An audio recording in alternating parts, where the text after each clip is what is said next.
You made the hard cut and you walked away from what was holding you back. You burned the plow so you couldn't run back to Egypt. But now your life feels more chaotic than it ever did before. And you're starting to question and wonder if you actually made a mistake. The problem isn't that you made the wrong decision.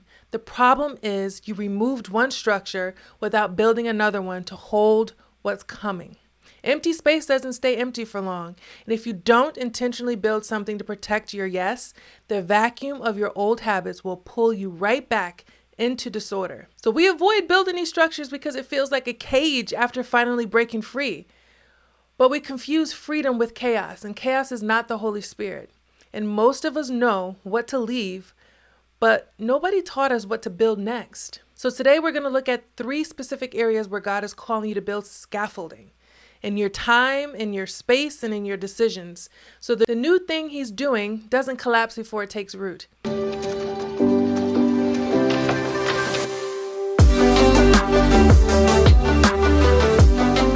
I'm Marisol, founder of Grow Glow Daily, and I'm a Christian life and leadership coach, and I help faith-based leaders, builders, and creatives grow in who God has called you to be and move forward in what he's called you to build. Here on this channel, we talk about faith, obedience, overcoming procrastination, perfectionism, and abandonment, and what it really looks like to follow God when he's calling you into something greater. So if that sounds like you, then you're in the right place. I welcome you. So don't forget to hit the notifications button and subscribe and share this video with someone who you think it will personally resonate with. But let's get into the video. If you've been following along the last couple of weeks, you know we've been walking through some very intense things. We did a work of separation, the painful kind where you feel the grief after the cut. We made the radical choice to close the back door so we couldn't run back to Egypt when we felt like it. And that obedience matters to God. But here's what I didn't want you to miss. Once the old things are dead and the door is locked, you're standing in a brand new space. And that space is vulnerable. It's not finished. It's not ready to hold the weight of everything that God wants to put in it. Not yet. But God is not just calling you out of your past. He's calling you into a structure that can actually hold your future. He's calling you to build scaffolding. Now you might say, what is scaffolding actually? Let me explain what I mean by scaffolding, because I think we need a clear picture. When a builder constructs something massive and heavy, they don't just stack bricks in midair and hope for the best. They erect a temporary structure around the building, a framework of steel poles and wooden planks to support it while it's still in this vulnerable stage. That scaffolding keeps everything straight and true until the building can stand on its own weight. Your daily discipline is that scaffolding. The routines you resist, the boundaries that feel restrictive, the schedule you keep wanting to break. That's what's holding your life in place while God builds your character underneath it. The writer of Hebrews describes exactly what this process feels like. In Hebrews 12:11, no chastening seems to be joyful for the present, but painful nevertheless. Afterward, it yields the peaceable fruit of righteousness to those who have been trained by it. Listen closely to that last phrase. To those who have been trained by it. Spiritual order does not happen by osmosis. It doesn't fall on you like a blessing while you sleep. It requires training. The Greek word used there for training is where we get our word gymnasium from. It implies rigorous, daily, repetitive exercise. And I know that word exercise doesn't sound very spiritual, but it might be the most spiritual thing you do this week. Where does this scaffolding actually go? Quick question before we keep going. Do you know how God has uniquely equipped you to build in the marketplace? Because you may know what God is calling you to do, but still be unclear about how you're designed to carry it. And that's why I created the Spirit-Led CEO Marketplace Mantles Quiz. It will help you discover which of the 5 marketplace mantles you actually lead from. Are you a builder, a pioneer, a visionary, a messenger, or a chain breaker? Knowing this will give you greater language for the way that you're called to lead, create, serve, and build. So if you've been asking, Father, what have you equipped me to do, and how am I supposed to move forward? This is a great place to start right now.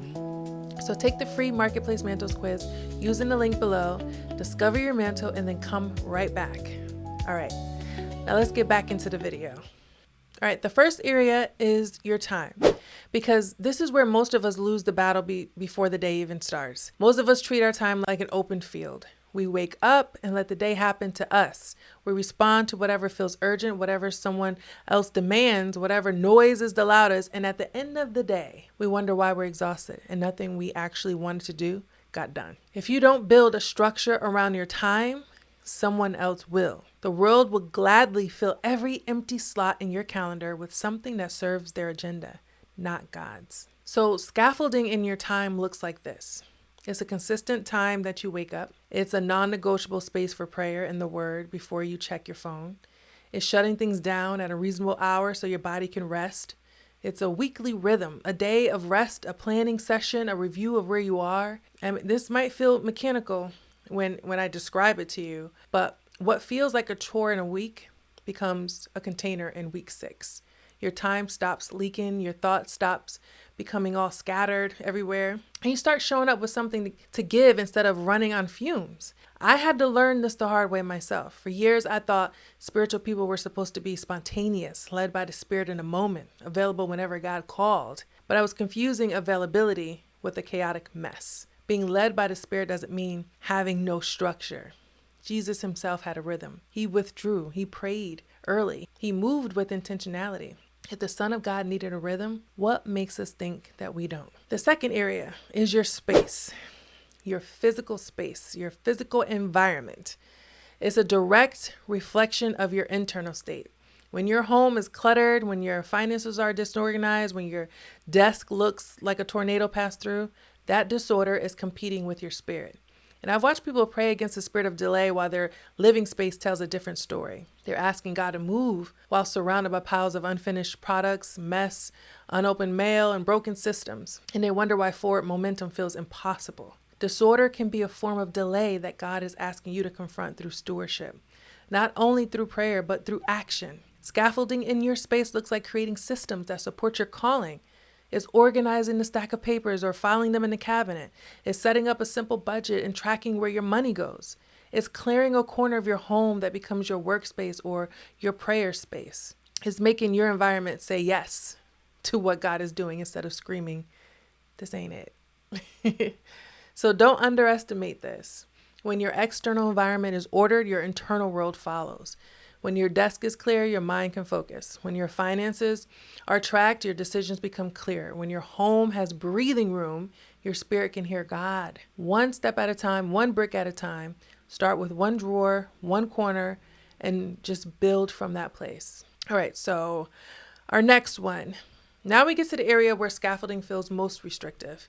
And this is in the area of decisions, because this one touches your freedom to choose. And after finally breaking free, the idea of putting guardrails on your choices can feel like you're walking back into captivity. I've learned that most of us make decisions in the heat of the moment.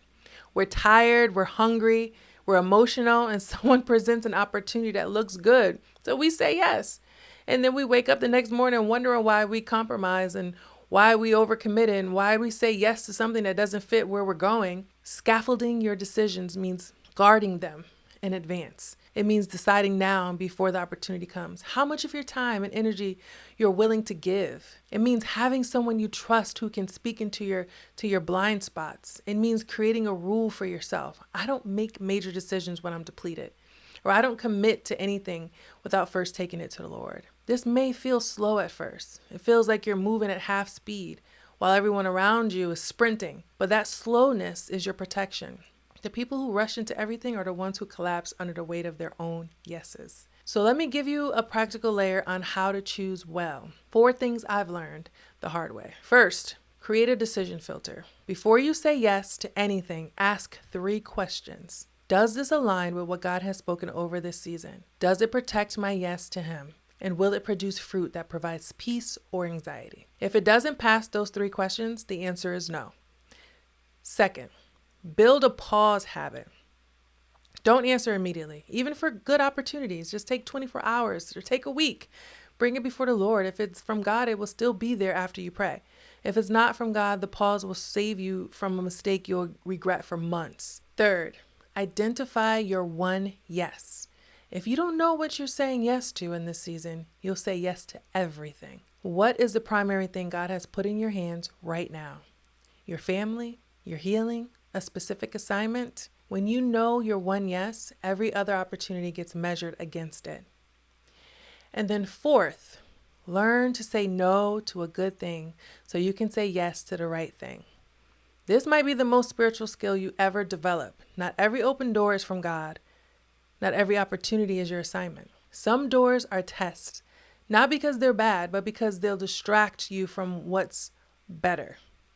There was a season where I resisted building scaffolding around my decisions. I said yes to everything that I felt like it was like an open door, open opportunity, conversations, collaborations with different people. All of it looked good, but I ended up feeling scattered, exhausted, and producing shallow fruit. I was busy doing good things, but I wasn't doing the thing God had actually given me.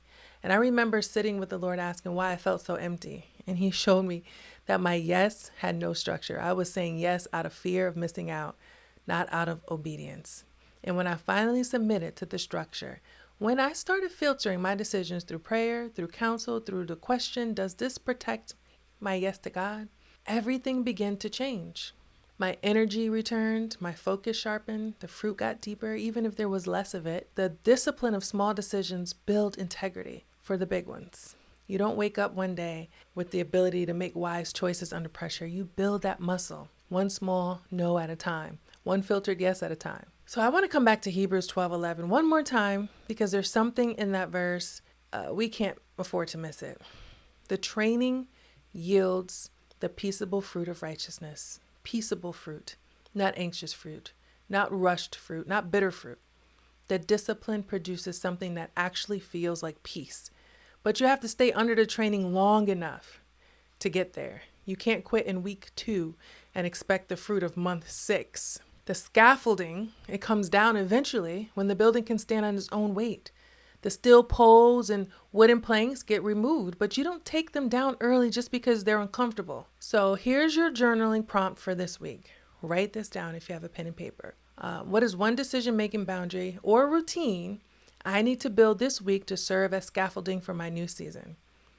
For me this week is going to bed at 9:30. That's the scaffold holding everything else in place.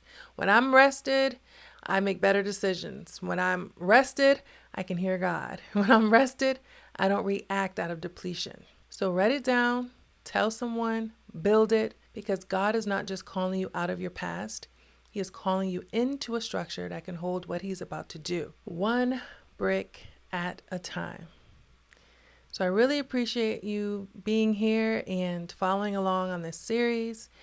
And continuing to build what God called you to build. We're going to be going deeper into this, and I'm going to be sharing more business workshops, different techniques and strategies to help you out.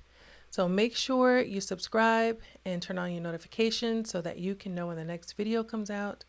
And also make sure you go to the website, growdaily.com. I launched it about 3 weeks ago. And you could check out a lot of free resources there. And I also have the Marketplace Mantles Masterclass that's free. That's very helpful. And I have a blog. There's so much stuff there. So just check it out and see what serves you best. And I will see you in the next video.